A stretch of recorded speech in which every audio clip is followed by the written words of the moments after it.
Hi friends, நான் உங்கள் பாலா பேசுகிறேன். இன்றைக்கி உங்களுக்கு ஒரு சில ஹேண்ட் ரைட்டிங் டிப்ஸ் சொல்லலாம்னு இருக்கேன்.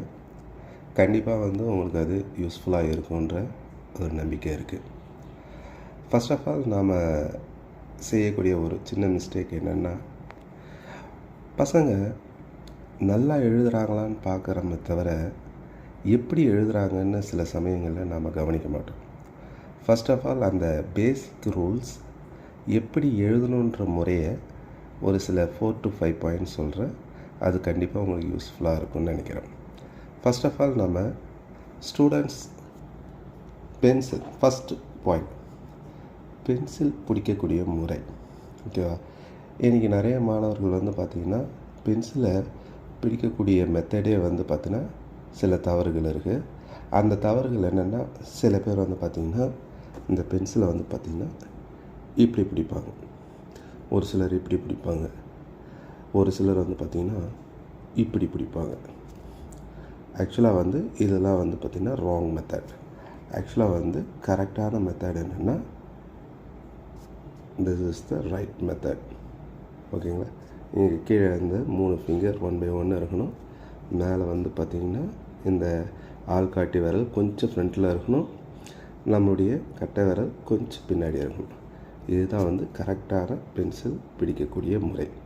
இதை பேரண்ட்ஸ் ஆகிய நீங்களும் சரி, டீச்சர்ஸ் குறிப்பாக மாணவர்கள் எப்படி பென்சில் பிடிச்சு எழுதுகிறாங்க அப்படின்றத தயவு செய்து நீங்கள் நோட் பண்ணி அதை கரெக்ட் பண்ணணும். ரெண்டாவது, சில ஸ்டூடெண்ட்ஸ் பார்த்திங்கன்னா நோட் வைக்கக்கூடிய மெத்தடு சில தவறாக இருக்கும். ஃபார் எக்ஸாம்பிள் பார்த்திங்கன்னா சில பசங்க நோட்டை நேராக வச்சு எழுதுவாங்க. சில பசங்க பார்த்திங்கன்னா ஃபுல்லாக தாம் பக்கம் திருப்பி வச்சு எழுதுவாங்க. அப்படி இல்லாமல் நீங்கள் இந்த டெஸ்கில் பார்த்தீங்கன்னா தெரியும், இந்த அளவுக்கு சாய்ச்சி இருக்கும் ஒரு நோட். அப்போ தான் பார்த்திங்கன்னா உங்களுக்கு லெட்டர்ஸ் எழுதுறது பார்த்திங்கன்னா கரெக்டாக வரும். ஓகேங்களா? இது செகண்ட்.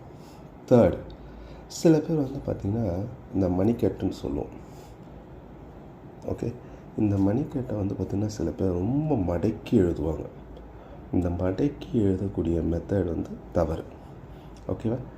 ஜஸ்ட் ஸ்ட்ரெயிட்டாக வச்சு தான் நாம் எழுதணும். ஸோ அப்போ தான் பார்த்திங்கன்னா உங்களுக்கு லெட்டர்ஸ் ஸ்ட்ரெயிட்டாக வரும். இல்லாட்டி என்ன ஆகும்னா லெட்டர்ஸ் பார்த்திங்கன்னா டைரெக்ஷன் மாறி மாறி வரும்.